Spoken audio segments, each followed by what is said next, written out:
Welcome back to Post-Traumatic Thriving. We've got a wonderful guest, Anthony Brown in the house, and Tanya Brown, my co-host. Hi, fabulous. How you guys doing? This is good stuff. Anthony, I got to tell you, I've been working on disasters for a long time. Normally, the way it works is that with trauma, the baseline's kind of normal, normal life, happy, and then you hit a trauma. You're hitting trauma right out of the gate. Mm-hmm. I mean, literally, from the umbilical wrapped around your neck when you're born. You're born into a family where your mom is doing her best with you and another brother and two sisters, but you don't know who your dad is. And your brother and your two sisters know who their dad is. But you're growing up with violence, literally in your playground. You're growing up with drug dealing, stealing, crime, an ugly thing. And then you move to California and you're dealing drugs and you're getting a little bit of money. You're working in carnivals, living in deserted homes. I mean, it's pretty overwhelming what you went through. And we're not even at, the low summit point yet. Yeah, we're not at the low point. So I think we're all dying to know, Anthony Brown, tell us about life and leading up and tell us about the low point. Okay. As I was saying, my mom passed. I got a phone call. By then I was able to get a job at a state facility because I haven't had like a criminal record per se yet. And so I got a phone call from my brother who somehow found me and he said, Tony, mom's dying. And I'm thinking, well, no, she got shot in the head. She's not going to die, And so then I get a call from my sister and said, Mom wants to talk to you. And I'm like, okay. So I'm talking to her and she's like, I'm dying. I'm like, okay. And in my head, it's like, well, Mom got shot in the head. She's indestructible. And then I got a phone call the next day and said, Tony, Mom's dead. Mm. Oh. And at that point, I'm like, everything I had, every drug I had, every ounce of money I had, I mean, I'm already stealing stuff. And back then, you used to be able to go to the ATM machine and put in an empty envelope and draw out money. And I took as much money as I could from everywhere, and I caught a plane and I went back to Michigan. And I seen my mom, and she was like laying there. I'm like, okay. My first thoughts is like, well, she died from cancer. She died at home. Where's the pain meds? And that's what I was thinking more than anything. Oh my gosh. You're sitting there visiting your mother, viewing her body, and what's on your mind is where's the meds where's the meds? Where's the meds to steal? Right. Wow. And let me get the hell out of here. Wow. Yeah. And so, because I was a stranger in a strange land. I haven't seen nobody. I mean, my older sister looks like my mom. So I recognized her. My younger sister, I didn't recognize. My niece, I didn't know who she was, because when I first seen her, the last time I seen my niece, she was 2. Right. Now she's like 16. And then how long had it been since you'd seen your sisters? The same amount of time. Same amount of time. I haven't seen nobody when I came out here. Uh-huh. Wow. Okay. And so, so I went, we buried my mom and I came back out here again. And that's when everything just went bananas. Okay. Yeah. Bananas is one way to put it. Yeah. I don't know what helped me back, even trying to work or even trying to live or even trying. And I think it was my mom, just even knowing. But once that was it, then that was the last person on earth. That was my last connection to reality. Okay. And so I just went bonkers. Berserker. Yeah. Berserk. I started fighting, got assault charges, selling drugs wherever I felt, sleeping wherever I felt, just not caring, And I started going to prison. I went to Donovan, then I got out. I went back to Harbor Wilson. Wait, let's take it one at a time. So how old were you when you went to the prison the first time? I think the first time I went to prison was in 1993. Okay. And so that would have put me at 30.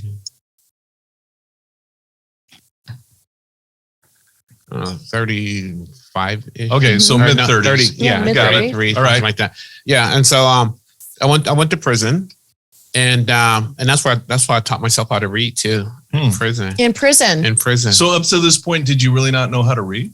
I mean, I had 8th grade education. Yeah. Mm-hmm. Dropped you know, out. Yeah, and so I started reading the Bible. And then I started just reading novels, you know, and each time I would go back to prison, I would read novels. Like I read all of Louis L'Amour's. I read all of Daniel Steele. I read all of Dean Koontz. I read all of Stephen King. I read all of Sue Grafton. I mean, I just love the fact that you read Danielle Steele. yeah. Wow. Yeah. Well, I was locked. But anything to pursue that. Right. Because I was locked up for so long. Yeah. So I went to Donovan the first time, and I did 8 months and 20 days, and I got out and I went back to Harbor and Wilson, and I thought that maybe I should hide my drugs a little better, and so I thought I could stuff them all in that little coin purse in your jean. Like I'm a big old drug dealer, and everything can fit in that coin purse. And so I got arrested again. This time they sent me to Chino. And then from Chino, they sent me to Avenal prison. And I got out of Avenal. I went back to Harbor and Wilson, and I got busted again. And this time they sent me to... How far in between? Oh, I would do, at that time, I would probably last maybe 3 months at the most.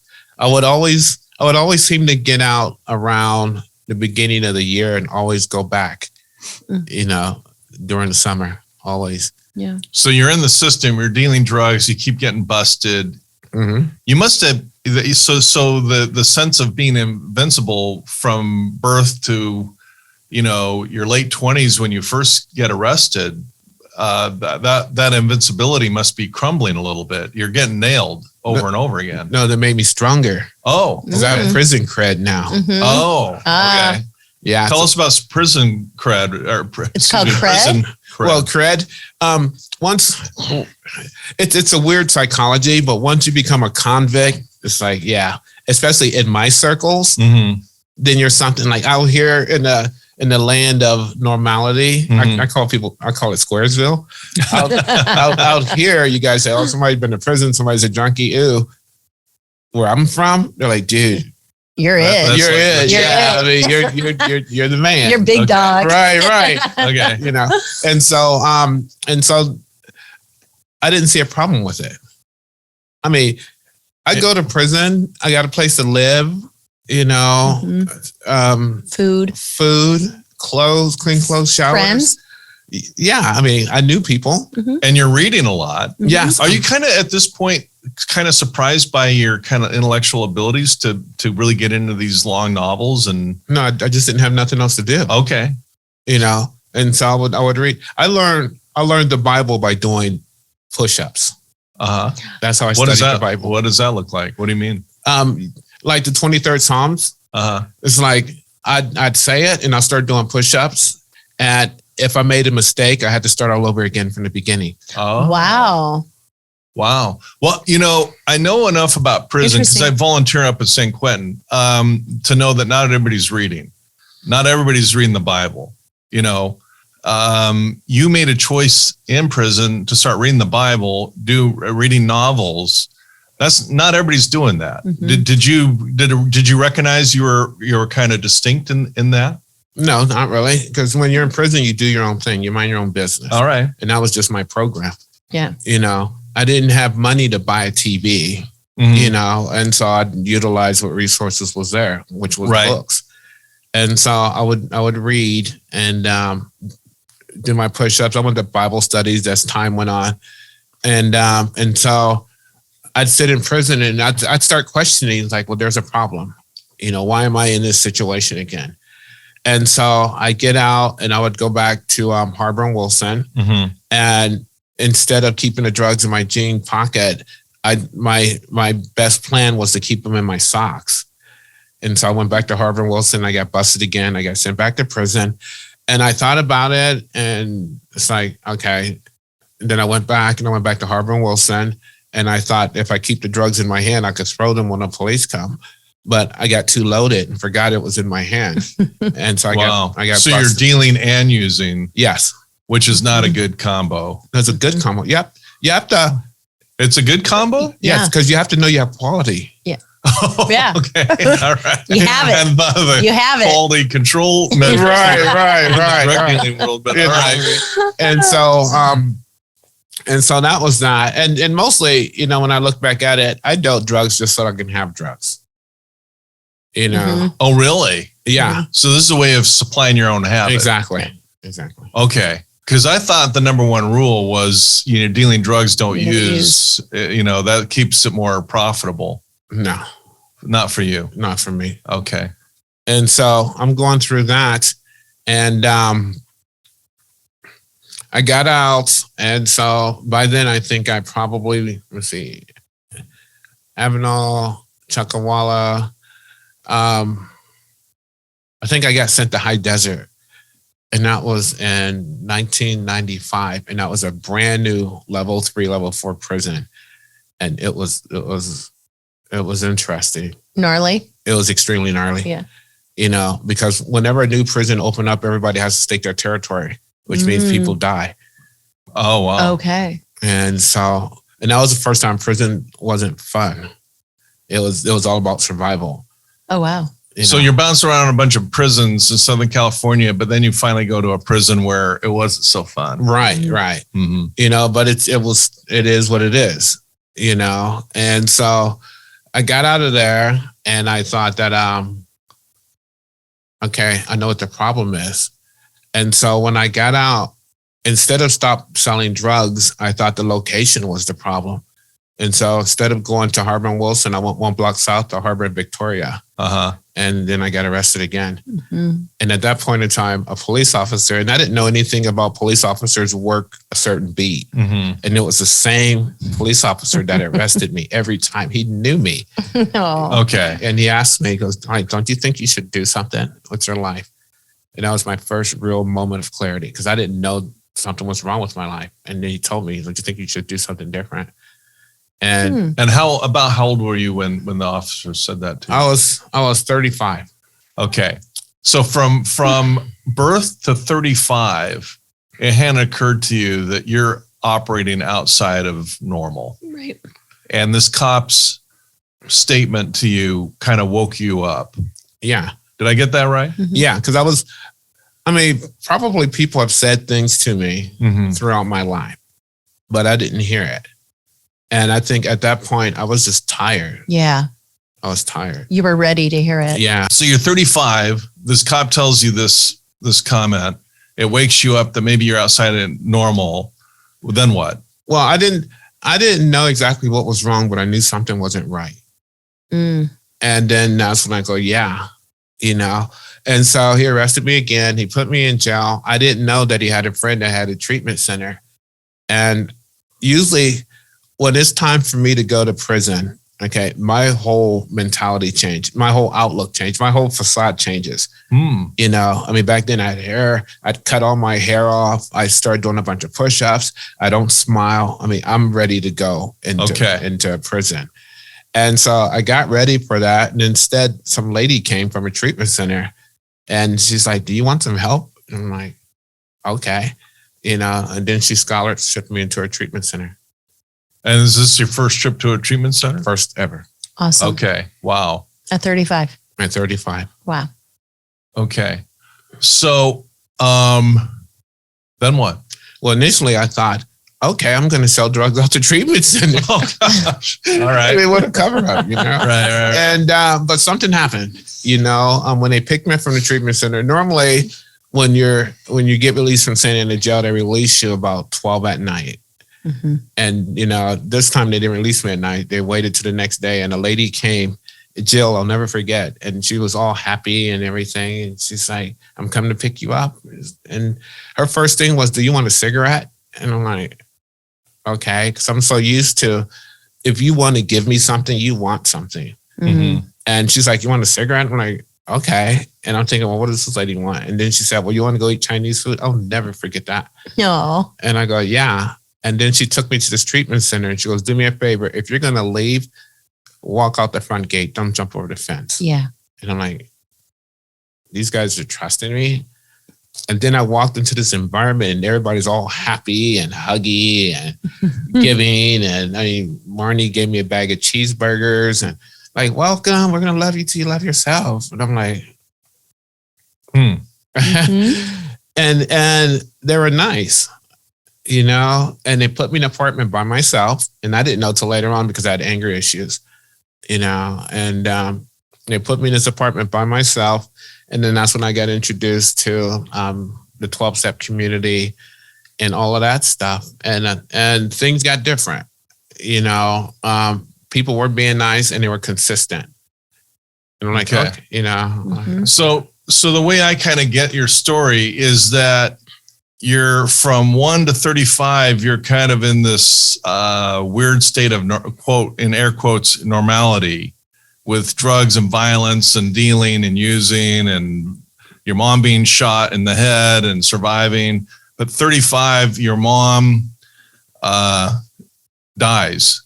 And that sends you off to a spiral that sends you into all kinds of bouncing around all kinds of prisons and jails over and over again. And then you're invited into a treatment program. That's the first time where you're kind of getting some stability in your life. Mm-hmm. Is that fair? Yeah. Well, my mom died probably when I was 32. Then that's when the wheels fell off. And then at 35, I got introduced to the treatment place. Okay. Yeah. Okay. And was that around here? Where was this treatment center? What city was it in? Newport Beach. Okay. I finally arrived. Finally arrived. Okay. Yeah. It's called the Rehab Riviera in Southern Orange County. And it was cool. Okay. That's good. So this is where you started to get back on your feet. Not necessarily. That's where I was like, getting back on my feet. That's when I was like starting to develop new legs. Okay. And I always tell people my life up until that period was like the negative portion of a Polaroid picture. Okay. Mm-hmm. It's a picture, but it's all dark. Uh-huh. And that was my norm. That's how I lived. Uh-huh. And then I'm casted into this other place that's saying, dude, this is like the way you're supposed to live life. And I'm like, well, what is this? You know, I mean, you're supposed to smile. You're supposed to help people. I was a stranger in a strange land. I mean, people will come up and go, let me hug you. I'm like, get away from me. So you had trouble just kind of adjusting, loving people, basically, and letting people love you and get to know you. And don't touch me. Just kind of your walls are up. Exactly. Yeah. Because you didn't like yourself, nor did you even like love yourself, right? Yeah, I didn't love myself. I didn't love people. I didn't love life. I mean, it was like just neutral. Yeah. You know? And then they're like, you know, I was there and then I went to my first 12-step meeting and it was a shock, you know, and I'm like, okay. And I'm glad I went to the one that I went to because those guys were like all just rough and crazy and cussing and smoking and, you know, tell me things like, if you want to drink, here's a couple dollars, go get drunk. Don't come here and BS us. You know, it's like, oh, this is cool. Or if you want to fight, go in the parking lot and do it, but come back in and make amends. Mm-hmm. And I'm like, I'm grateful I got introduced that way because they spoke my language. I understood that. Right. You know, I wasn't one of those people who, we're going to love you. It's like, no, you're not. So it wasn't like the phony love bombing, shallow love. It was more you're hearing people talk real language. I've been in enough treatment centers to know that there's some very straight talk. Yeah. The BS is over. Yeah. You can't con the con man. Right. Right. You know, when I go into San Quentin prison, I said, well, how do you know these guys aren't just going through this program to fake it and get a parole and get out? And they go, you know what? They can fool me. I can be fooled, but they can't fool each other. Right. Mm-hmm. You know, the other inmates, they know what's up. Yep. Right. Yeah. So you're kind of in this environment where you have to kind of face the music and you're with people that aren't going to be BS'd. Like-minded people. Yeah. Who know exactly your quintessential manipulators, right? Oh yeah. And they wasn't having it. I mean, they were like strictly business. Yeah. Either you want to get sober or you don't. Mm-hmm. Right. Period. Right. But don't lie about it. Because you're not going to be us. And if you want to get high, go get high. Yeah. But when you get real, come here because we're about getting real. Yeah. Right. Ready. Right. Yeah. If you're ready. Yeah. And it was cool because I remember the first time I even shared, I'm like, I raised my hand and go, yeah, I'm an alcoholic and this treatment center is abusing me. They're making me make up my bed and I have to do chores. It's like, that is not right. I got to mop floors. No, I've been homeless. Scrubbing Sundays. Right. It's like, what's up with this? And everybody clapped. And then the next guy, he goes, my name is Pete. I'm an alcoholic. And he goes, you're a whiny little, and then he called me the B. He goes, you're a whiny little bitch. You can say it. It's all good. And he goes, you're a whiny little bitch. So shut the fuck up. It's all good. And I'm like, oh my God. Okay. So they give you a little whoop. So you're a convicted convict. You've been in the pen. Right. What does it feel like to have a guy call you a whiny little bitch? I'm like, this is cool. Because that's just how we roll. Okay. So you like that. It sounds like you like the honesty. Yeah, he just gave it to me raw and uncut. Yeah, that's good. Yeah. That's then good. Asking to be my sponsor. Awesome. But he's your sponsor. That was my first sponsor. Very cool. Okay. So you're in a recovery program. Mm-hmm. You're facing the music. Mm-hmm. What's interesting while you're saying, Anthony, is a lot of people hit rock bottom and they go seek help. Seems to me like this lady came along and took you into this Newport Beach recovery program. She identified your problem when you hadn't really identified it, but nonetheless, you're ready to hear it. Yeah. Did I get that right? Well, the cop is the one that, the cop. Yeah, they always said that there's an Eskimo in your life. It was him. Okay. Because he arrested me so many times. And finally he goes, dude, don't you think you should do something? Okay. And I knew him. I'm like, okay, yeah, what? And then everything else followed. So how many times did you run into this cop over the years? Probably quite a bit. Yeah.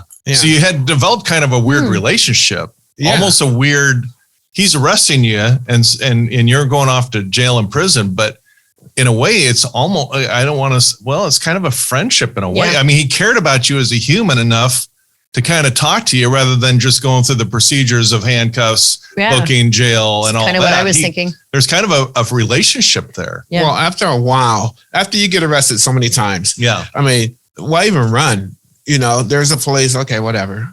Because that's how my life was. It's like, it didn't matter.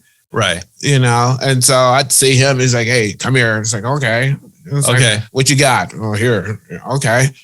I know the drill. I'm dehydrated. I've been up forever injecting meth. Give me something to drink. I'm ready to go to sleep. I'm tired. But this time, Yeah.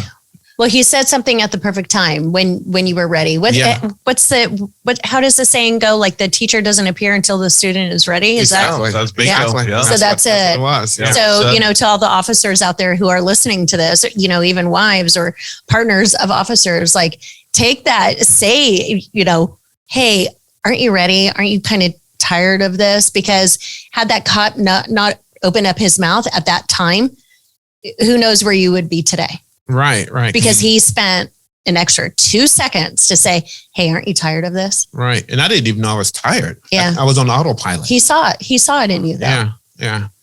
That's interesting. From the cop and to the woman in Newport who met you and got you into rehab, people are identifying, they're seeing you as a human who is, in this situation, they're seeing things that you're not seeing yourself, but you're ready to wake up and listen. And you deserve a lot of credit for that.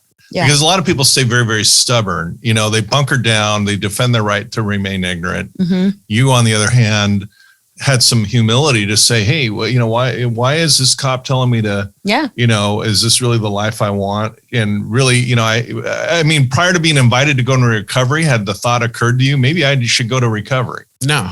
Yeah. No. You didn't even know what recovery was. You probably didn't even know what treatment was. Or if you did, it's like, oh, those people need it, not me. You guys are in Squaresville. Yeah, we're Squaresville. Yeah. Well, and I'm the first to admit I'm in Squaresville, but I am too, with 4 sharp edges. we'll get to your Squaresville. Yeah. So fascinating. So you're kind of accepting the help, despite the fact that you're not going after it directly. You're accepting it when it's offered, and you need big credit and a big shout out to the officers and the first responders and the people in the community, because we see them I have a call tomorrow morning with the homeless shelter with some stuff I'm doing to help out there, because there's a lot of people in the community that have had lives of privilege. I mean, just speaking for myself, I admit it. I had 2 great parents. Our house literally overlooked Disneyland up on a hill. But I realized that, and I realized that with that comes a responsibility to not just play golf, and nothing that's wrong with golf, but, do some things to kind of contribute to the Make community. A difference. This cop helped out, this person helped out, and you're accepting that help. And you're in this recovery center where you're waking up to this whole new world that, hey, your BS isn't going to fly here. Right. I'm just like you. Yeah. You can't do that. And they were just, people have already went through that transformation. Yeah. And they knew what would happen if I did what they did. Yeah. But I didn't know it. Right. All I know is it's like at the treatment center, everybody's nice. And then this meeting I'm going to, everybody's giving it to me brutal, which is nice. And so it was like the perfect storm. Okay. And so then that's when I was there, and after a while, I remember even being there. I had a roommate, and he was sitting in a reclining chair, and there was an ottoman in front of him. And instead of me going around the back to walk out, I cut between him and the ottoman, and the bottom of his foot hit my leg, and I slapped him, because that's where my mentality was. And I felt so bad after I hit him. Because I did my best to be so good for 4 months, and I slipped, and I actually cried. Oh my gosh! It affected you. Yeah, and I went to the counselors, and they're like, "Why did you hit him?" I was like, "I don't know," and I felt bad. For the first time. Yes, and it's like, oh my God, because I was doing good. 4 months of no anger, 4 months of doing what I'm supposed to do, and I screwed up. But it sounds like you had instant remorse over that. Yes. And that's commendable. Yeah.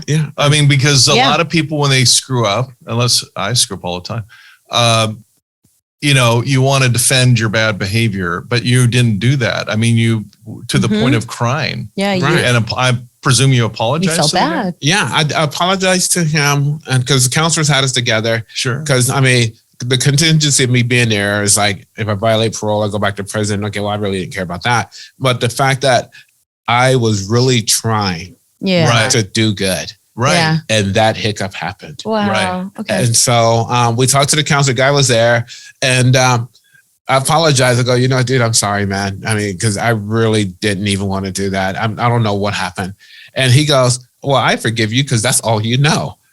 And I'm like, see? It's all you know. Wow. I wanted to slap him again. Right there on his spot. I'm like, But no, you didn't go there, dude. The truth is kind of brutal, isn't it? Right. And it's like, okay. That's a beautiful response. Yeah, that hurt. Yeah.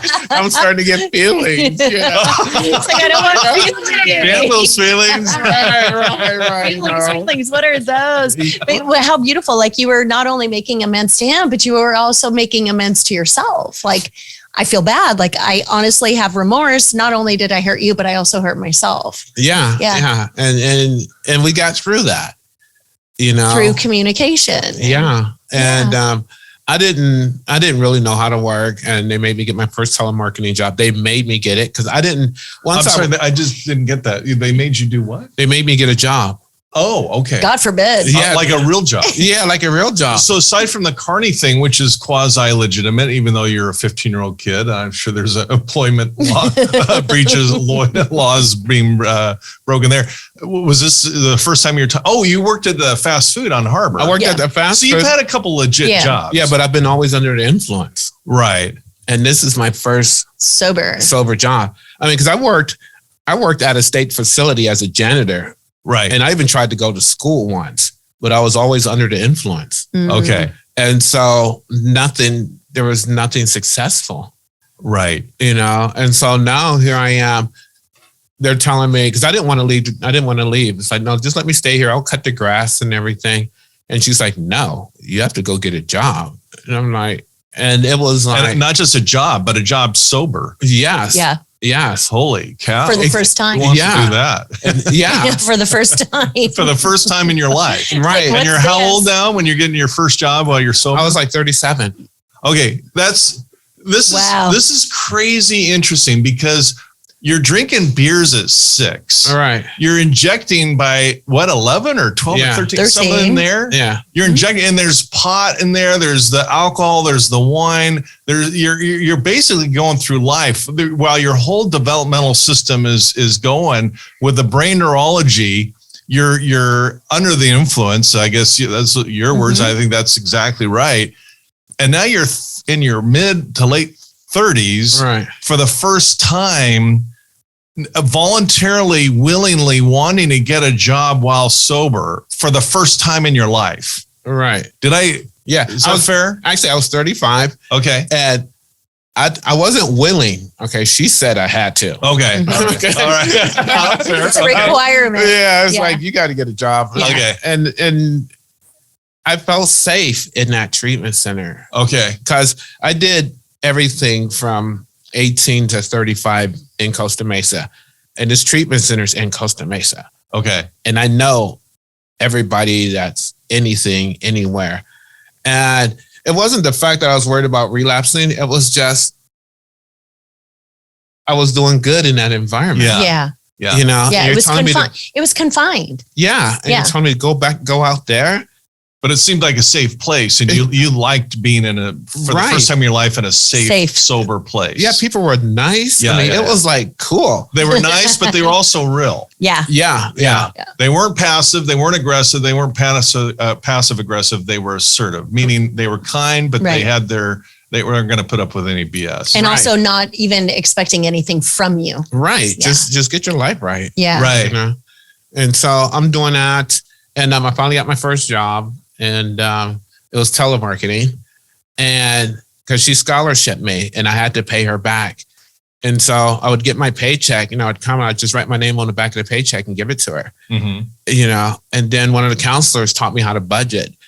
He said, this is what you do. You cash your check and you keep $50 and then you give the rest to them. Because I had no clue on how any of this stuff worked. Yeah. So you're learning basic financial manament the skills. At the age of in your mid 30s. Right. Because I knew 28 grams made an ounce, but I didn't know that. Yeah. I didn't even know that. And baking soda and cocaine, blah, blah, blah. Yeah, I knew that stuff. So you knew all the recipes to cook up great drugs. Right. But I didn't measure them. Right. You knew the metric system, and I'm still, I can't get that right. I can't get my head around that. That's funny. Yeah. And so, but that knowledge doesn't work. Okay. And so I'm getting the job as telemarketing, and that's when my first sponsor left, and I got my second sponsor. And he was interesting. And I remember I would call him up, and he would say things like, because I'd be like, hey, dude, what's up? And he's like, well, my name is, so-and-so, and say hello. I'm like, okay, whatever. And I was in transition, and I really was like, so I'd call him up, just go, hey, dude, what's up? And he'd hang up on me. And so I'm like, then I talked to another friend. I go, my sponsor keeps like hanging up on me. He says, I don't know how to talk on the telephone.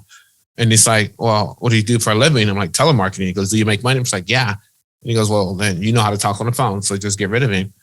And so I did. And then I picked up Dave, who taught me this, like everything's about spirituality. You know, he would put his hand, and Dave was cool because Dave would say it's a spiritual thing, but he also would give me permission to sock people in the face. As long as I'm willing to pay the price. He taught me that one. You could do anything. As long as you're willing to pay the price. Pay the price. And I'm like, okay, I'm okay with those rules. You know? And so he used to always, I'd say me, and I'm just like new into this whole sobriety thing. And he would put his arms around me and he hit me in the chest and he goes, Antoine, it's a spiritual thing. Okay. You know, and so that's when I started like looking at this whole spiritual thing. It's like, God is not just it's a thing. And so, because the God that I knew, you know, was like, hey, rescue me, but you didn't rescue nobody else. So why should I call on you? You know, and my relationship started to change. With God. Yes. So I'm glad you brought that up because I was real curious when you're talking about when you're in prison, you're doing push-ups to Psalms 23. Was that maybe, you tell me, was that kind of a beginning of your spiritual awakening, or you tell me? It was my beginning of lessons from God. Okay. I got to see his work in writing, you know, examples of what he can do. Okay. But I never, ever knew until I had my spiritual awakening. Had no clue. And so, I knew about what he did for other people. You know, I knew that people had to go through hell before they get to heaven. Okay. That's all examples I've learned in the Bible. And so I understood that, you know. Right. And because to me, it was just another book to read, you know, with some good lessons in it. And so I understood that. Dave would say everything's a spiritual thing. I heard that, you know, 12-step program taught me how to pray and all of that stuff. Was that hard at you at first? Praying? Yeah. No, I prayed when I did too much drugs. God, please don't let me die. Or, you know, God, let my mom live, you know, all that stuff, but never. On your knees praying. And, Yeah. Asking for help, giving gratitude. Yeah.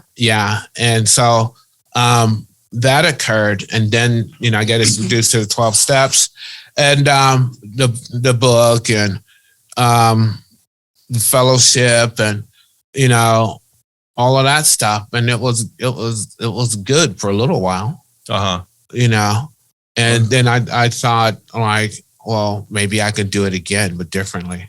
Okay. And so I went out and I tried some controlled drinking and then I did some controlled substances. You did it your way. Yeah. And then I ended up in a controlled environment. And how did that work out for you in a controlled way? Well, I went out and started drinking. I ran into a friend of mine who had a meth lab in his house. Okay. And I would go. I seen his wife. She was going to the donut shop, and she says he's in trouble. You know, his parole officer says he has to go to some 12-step meetings. And it's like, well, don't you know I have like a year or so sobriety? I got a big book. I'll handle it. You know, so I'd go to his house where there's a meth lab, and we'd talk about recovery and play Nintendo. And then I'd go back and we'd talk about recovery and play more Nintendo. Then I'd go back and play Nintendo and a little recovery. And in the meantime, I'm seeing all of the craziness that goes with the drug world. And I missed it, you know, because I'm living a life where I get up and I go to work and make your bed, make my bed, and go to meetings. And, you know, it's like, it's boring. Yeah. Like elevator music. Right. You know? Oh, I like that. You know, it's like and then I go to this music. place and it's like Metallica, you know, and, elevator music. Yeah. And so it's like, and I was going there, and since in that environment, I knew my friend really well. I was probably a good customer, but I went there, and at one point in time, he's like, do me a favor. I don't trust none of these people around me. Hold the money, you know, until you leave. So give me a wad of money to hold for him. And it's like, okay. And so I'm like, in the recovery world, I was nothing. There, you were something. I was somebody again. Yeah. You know, and then I'd leave and I'd give him his money. And then he'd come back and he goes, well, here, you know, hold the bag of drugs. So I don't trust these guys. You were needed. Right. You know, and it's insane trying to walk that line. Right. It's insanity. And so finally came that one point where somebody had my favorite drug in a spoon, was sitting there, and they just said, "Well, do you want some?" And I'm like, mm-hmm. And so you're blowing how long of a 18 months of sobriety? 18 months. Wow. In one decision. It was incremental. Yeah. It was going there. I mean, I could have at any given point in time gone, no, I'm not going there. Okay. You know, I could have, when I seen his wife, I could have said, thanks, but no thanks. You know, I had to physically get in my car and go to his house, walk up to his door, knock on his door, walk inside his door, sit down consistently. Yeah. You know, it was a decision. Yeah. You know, thought out. Yeah. And then I'd go to meetings at night, and it was like, okay, here I am, you know, elevator music. Mm-hmm. And I go over there and it's like, you're rocking. Right. Yeah. And it was just like, I mean, here I get $50. Here I get the whole 5,000. Right. You know, so cheap, easy money. Mm-hmm. Right. Versus a hard earned, you know, honestly earned $50. Right. Yeah. You know, and it's just didn't balance out. Then once I did that first drug, that was it. Okay. It just. You're hooked again. Okay. Yeah. So I want to get into that first drug and what happens. But to recap, I mean, basically what I'm hearing is that you are going along in this weird, you know, quasi-normal of life of dysfunction. You don't even know there's a problem. Mm-hmm. The officer wakes you up with a comment, you know, don't you want to do something with your life? Then this lady invites you into a rehab center in Newport Beach. You get a job with telemarketing. You're earning money honestly and in sobriety for the very first time. But I think, and then you're talking to people in the rehab center, they're talking real rather than, you know, manipulation and BSing each other. You get sober for a year and a half, and you describe that as kind of elevator music. Whereas when you start kind of wandering back to the meth lab and your buddies, that's more like Metallica. You know, it's like rage and fun. You're feeling the adrenaline, and there's kind of a contrast between this boring, honest life of sobriety, and now you got the high, you know, volume, you know, crazy life of the drug world. And you're offered a spoon with, what was the drug in the methamphetamine. So with meth, a very dangerous drug. Yeah. And after a year and a half, you give in, you take the meth. Wow. Yeah. Yeah. Game over. Then what? Then I tried to balance both worlds. Okay. And it's really hard living in a sobriety world under the influence. Mm-hmm. It's very hard. Right. Especially a drug like meth, because you're paranoid, you know. And whereas I used to eat all the time, I'm not eating. Mm-hmm. You know, I'm avoiding people who I know are going to call me on my stuff. You know, so I'm avoiding meetings. And, but that's okay. You know, I mean, it worked for a hot second. And then finally there was, it's really interesting because once I started doing meth again, I wanted to be sober so bad it was pathetic because I missed the normalcy. You had a taste of it. Yeah, I miss being calm and sleeping, and you know, I kind of missed the elevator music. Yeah, the tranquility of that. Dang it, I missed that elevator music. Yeah. But now you had something to, again, compare and contrast. Like, had you never been exposed to treatment or rehab or, you know, with your friend and AA, et cetera, you probably wouldn't even be having these thoughts. But now, since you've been exposed to that, now you're like, I kind of miss being calm and meditating and sleeping and having that structure, right? Mm-hmm. Yeah. Yeah. And so there came that jumping off point where I couldn't deal with living both lives. Mm-hmm. Yeah. And so that's when I did mine. I remember in the 12 steps, there's like the ABCs, you know, I'm an alcoholic, cannot manage my own life. No human power can relieve my alcoholism, and God couldn't will it if you're sought. And I said at that point, it's like, you know what, God, I'm like so done right now. Just help me. Mm-hmm. Say that slower, because I think, like the ABCs, say that slower, because I think some people would love to hear that. Oh. I know it, but yeah, say it slower. Oh, I'm an alcoholic. I cannot manage my own life. No human power can relieve my alcoholism, and God could and would if you were sought. Mm-hmm. And that's, I think that hit my head, because like They always say it, a head full of 12-step program and a belly full of booze don't mix. And that is so true. And a head full of 12-step program and a body saturated with methamphetamine will drive you crazy. Because all I kept hearing is keep coming back, keep coming back, keep coming back. I mean, just going over and over and over and over in my head. And it just drove me bananas. And so finally, on March 26th, I said, you know what, God, I know what's going to happen and I can't deal with it because I have to be physically removed from society to stop drinking and using. I have to be. And I said that on March 27th, I got arrested. No, March 28th, I got arrested. And my sobriety date is March 29th, 1999. Yep. And you just celebrated 23 years. 23 years. Yep. Oh, yep. 23 years. Yeah. And it's really cool because I was homeless for 23 years and now I've been sober 23 years. Yeah. Oh my goodness. Half of your life. Wow. Isn't that crazy? Yeah. 23 and 23. 23 and 23. Wow. That's powerful. Yeah. So I guess what I'm hearing is that falling off the sobriety wagon is not the end of the world. In other words, people can get back on the saddle. Yes. And you can get back on even stronger. Even stronger. Yeah. Yeah. That's really crazy powerful. Yeah. So is it been 23 years of elevator music? A good question. Oh my God, dude. Good question. 23 years of Pink Floyd. It's in between. No. Pink Floyd is way better than Metallica. Yeah, that's what I'm saying. Yeah, I think that's what you're saying. Yeah. And you're going for the Led Zeppelin. I mean, that's the pinnacle. Dude, you would not imagine. And I'm going to tell you guys about it. But after that, I said, thanks God. You know, I didn't go anywhere near Costa Mesa. I got busted in Riverside. Okay. With 67 grams of meth in the backseat of my car. Wow. And the lady that had the treatment center, she also does alternative sentencing. And so she even came and represented me. What's alternative sentencing? Instead of going to jail, you go to treatment. Okay.